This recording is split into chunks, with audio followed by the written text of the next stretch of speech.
You are sitting at your desk, right? And you're staring at your screen, typing an email to your boss, or maybe, I don't know, a client. Yeah, we've all been there. Exactly. And you get halfway through a sentence, something like, I think we should reconsider the. And suddenly, there it is. The little gray ghost text. The ghost text, it just pops up. Reconsider the proposed timeline for the project. Yeah. And it's perfectly polite. It is grammatically flawless. And honestly, it's, close enough to what you're probably going to say anyway. Right, so you just hit the tab key. You hit tab, you accept it, it saves you 3 seconds, and you move on with your day. We literally all do it. But the mission of our deep dive today is to really look at the invisible cost of that convenience. Because it's not actually free. No, it's not. Yeah. We're asking a pretty profound question for you today. What actually happens to our unique human voice when artificial intelligence just, starts finishing our sentences for us? It's a question that kind of sneaks up on you, I think. Because on an individual level, autocomplete just feels like a helpful little nudge. But when you scale that up to entire reports or business proposals and entire generations of students, it becomes this massive structural shift in how we communicate. And the core focus here isn't whether AI can write well. Obviously, it can. The question is whether that convenience is quietly replacing our originality, our judgment, and frankly, our authentic human expression. Yeah, that's the real danger. So today, we are looking at a really insightful synthesis by Johan Steyn. He's an AI thought leader, and he's pulled together these recent findings from some heavy hitters: The Conversation, Nature, The Guardian, Axios, and this fascinating survey out of the University of Cape Town. It's a really comprehensive look at the landscape right now. Okay, let's unpack this, because we need to move past the idea of AI as just like a fancy spell checker. We are talking about how the technology is fundamentally altering not just what we write, but the underlying mechanics of how we think. We really have to start by looking under the hood of how these large language models actually function, because that dictates the entire psychological impact they have on us. Right, the actual math behind the magic. Exactly. So in Steyn's synthesis, he references a piece in Nature that uses this really striking term. They warn that AI threatens to sandify our writing. Samify, I love that word. It's perfect, right. But to understand why that happens, you have to look at the mechanism. And AI doesn't have thoughts. It doesn't have a perspective.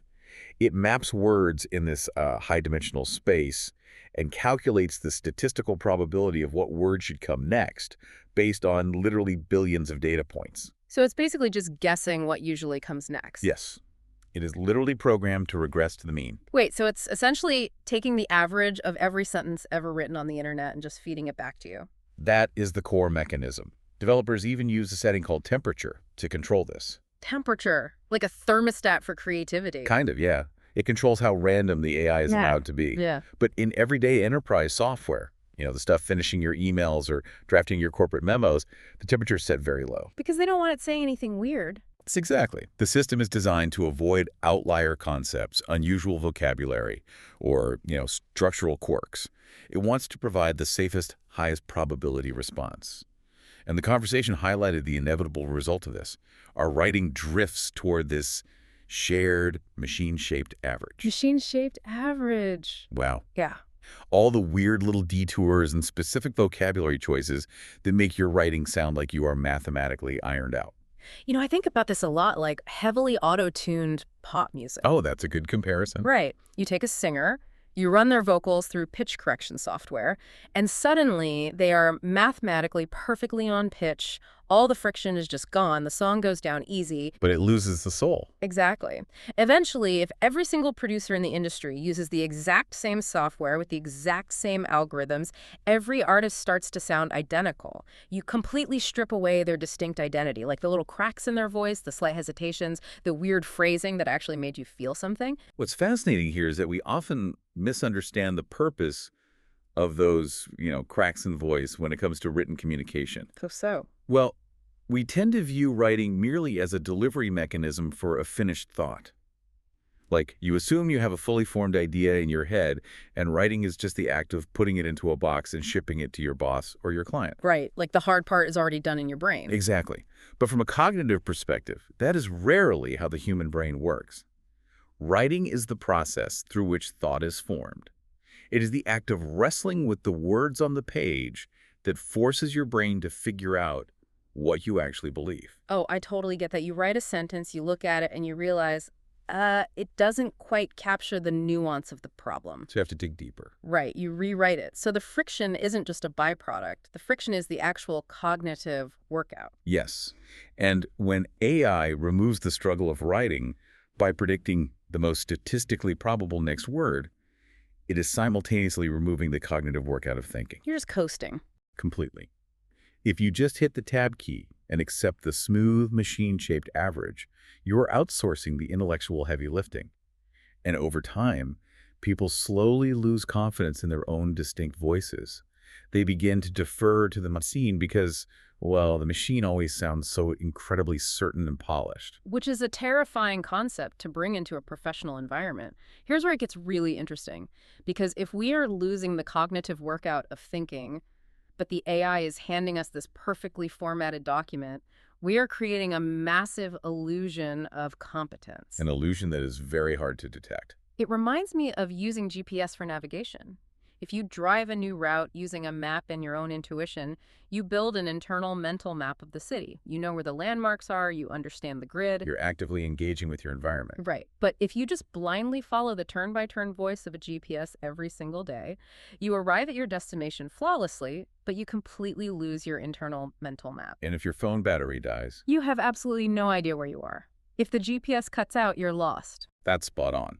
And if we connect this to the bigger picture, this loss of the internal mental map is a severe threat to leadership and corporate governance. How so? Like at the executive level? Yeah. In the business world, we are naturally drawn to confidence, to polish, and to structure. An AI-generated report might sound incredibly strong, using all the right industry buzzwords and perfectly formatting the arguments. Bullet points, bold headers, the works. Exactly. While completely masking weak reasoning or a total lack of actual ground-level insight. I can easily picture a scenario where, say, a junior analyst uses an AI to draft a quarterly risk assessment. Happens every day. Right. And the document reads beautifully. It gets passed up the chain, the board reads it, and they approve a major strategic pivot based entirely on it. Based on the illusion of competence. Yes, but because the AI smoothed over the specific, messy, highly contextual market variables, because, those variables weren't statistically probable in its generalized training data, the company takes a massive hit. The document looked highly competent, but it was conceptually hollow. And the board approved it because for the last 100 years, the professional world has relied on a specific proxy. What proxy? We have historically used a person's ability to present a clear, coherent written argument as a proxy for their ability to think clearly. Ah, I see. If you could write a highly structured, grammatically perfect 10-page proposal, the assumption was that you possessed deep strategic judgment. Because writing that proposal used to be really, really hard. Exactly. AI completely shatters that proxy. It allows an employee to present the ultimate luxury paint job on a car with absolutely no engine. The presentation is flawless, but the strategic thought process never actually occurred. Wow, a luxury paint job on a car with no engine.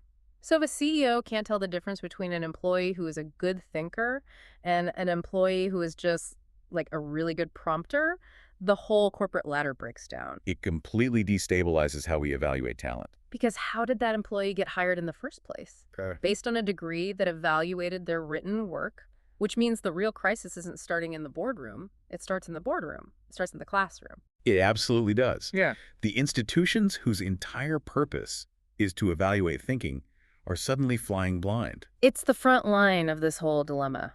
Steyn brings in a critical report from The Guardian, which argues that AI hasn't just created a new problem for universities. It has exposed age-old weaknesses in how we grade and evaluate human development. You mean like the grading rubrics? Yeah, exactly. For decades, educational systems have implicitly rewarded the polished output over the visible thinking. Think about the history of the grading rubric. In the mid-20th century, mastering grammar, syntax, and formatting was a massive cognitive hurdle. Right, you had to memorize all these arcane rules. So teachers naturally assigned a lot of weight to those elements. If a student handed in a beautifully formatted essay with perfect grammar, it often got a better grade than a slightly messy essay that wrestled with harder, more complex ideas, but maybe had a few run-on sentences. So the rubric inherently favored the luxury paint job. Exactly. And now every single student has an automated factory in their pocket that can produce that paint job in 3 seconds for free. Which is why the education sector is in full crisis mode trying to adapt. Steyn points to reporting from Axios noting this growing trend on college campuses in the U.S. Oh, the return of handwritten exams, right? Yes, the Blue Book exams. To force original thinking and completely bypass the AI polish, professors are making students sit in a room with a pen and a blank paper notebook. Okay, I hear the argument for going back to blue books. I really do. But I can't help feeling like this is incredibly reactionary. You're not alone in thinking that. It just feels like math teachers forcing kids to use an abacus because they're terrified of the TI-82 calculator. Like, if the technology exists in the real world, shouldn't we be teaching students how to use it responsibly? Why are we making them cramp their hands writing out essays longhand instead of just, I don't know, building better AI detectors to catch the cheaters? This raises an important question, and it is the exact debate tearing faculty lounges apart right now. But the consensus emerging among technologists and educators is that building better AI detectors is just a losing arms race. Because the AI gets better too fast. The generative models will always outpace the detection algorithms. It's mathematically guaranteed. The challenge isn't about policing the AI. It's about fundamentally rethinking what we value in human output. We have to stop valuing the pristine final product and start valuing the roughness. Roughness. You mean like shifting the grade from the final product to the actual process, Really? like grading a math student on showing their work rather than just getting the right answer. Exactly that. Think about a sentence that a human being has rewritten 3 times by hand. There are cross-outs, there are strange vocabulary choices, there is a visible struggle on the page. You can see them thinking. Right. That roughness reveals hesitation, it reveals personality, and most importantly, it reveals care. It shows the mental effort, the synthesis, and the judgment of a human mind actually trying to make sense of the world. So the blue books aren't just punishing students. No, the return to Blue Books isn't about being Luddites. It's an emergency measure to ensure that the fundamental neurological skill of forming ideas doesn't just atrophy. And this isn't just a Western phenomenon either. I know Steyn's synthesis brought in a survey from the University of Cape Town in South Africa. How is this playing out globally? The UCT survey is vital because it highlights how rapidly teaching and assessment practices are being forced to reshape themselves in emerging economies where educational systems are often already operating under significant strain. Right, they have even fewer resources to pivot quickly. But there is a deeper, more insidious layer here regarding global language. AI models are predominantly trained by Western tech companies on Western datasets. Oh, wow. I see where this is going.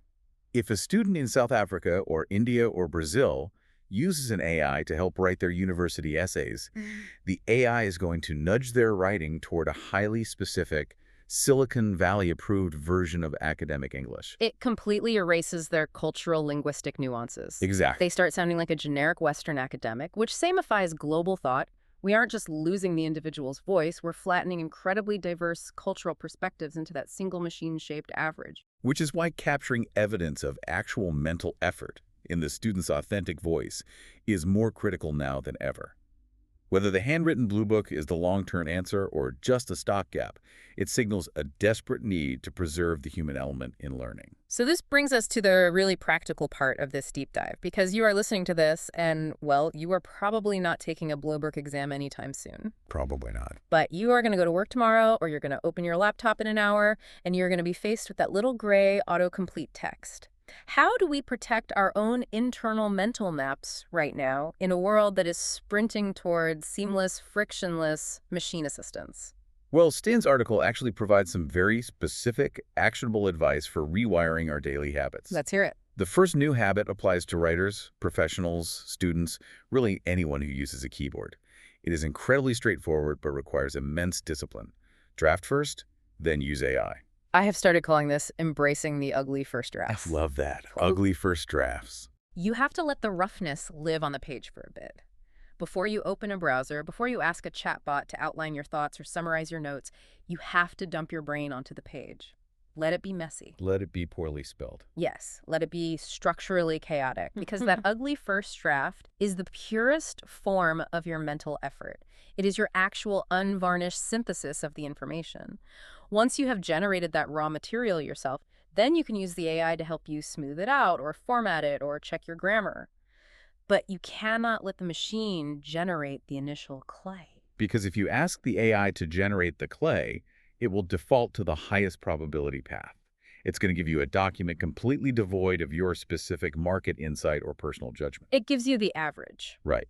Now, Steyn's second piece of advice is to actively question AI suggestions rather than accepting them automatically.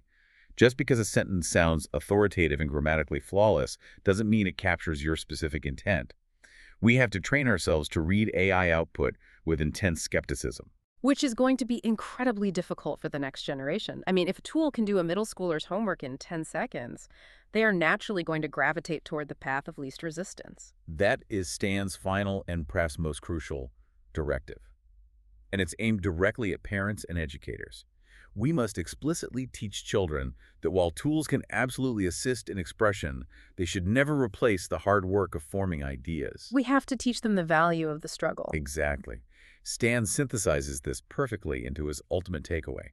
The deeper question we need to ask ourselves every time we use these tools is not whether an AI-completed sentence is good. Because it will be. The AI sentence will almost always be grammatically good.